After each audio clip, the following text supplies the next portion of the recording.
જામનગર મહાનગરપાલિકાએ શહેરના એક શખ્સ વિરુદ્ધ પોલીસ ફરિયાદ નોંધાવી છે। આ શખ્સ એક વિડીયોમાં મહાનગરપાલિકાની પ્રતિષ્ઠાને હાનિ થાય તેવા શબ્દોનું ઉચ્ચારણ કરી રહ્યો હોવાના મુદ્દે આ ફરિયાદ નોંધાવવામાં આવી છે। મહાનગરપાલિકાના સિક્યુરિટી વિભાગના incharge Anwar Gajane CTB division police સ્ટેશનમાં જયદીપસિંહ ઝાલા ઉર્ફે જબ્બો ઉર્ફે મહાકાલ નામના આ શખ્સ વિરુદ્ધ ફરિયાદ નોંધાવી છે।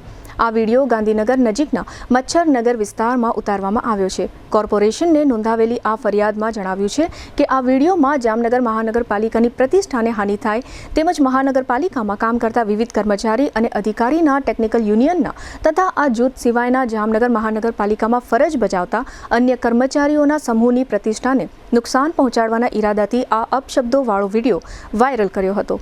અધિકારીઓ વિશે આ વિડીયોમાં અભદ્ર ભાષામાં વાણી વિલાસ કરવામાં આવ્યો છે તથા અસત્ય બોલી પ્રજામાં નફરત અને અણગમો જન્મે તેવી અફવા ફેલાવી છે એમ જણાવીને આ ફરિયાદ દાખલ કરાવવામાં આવી છે।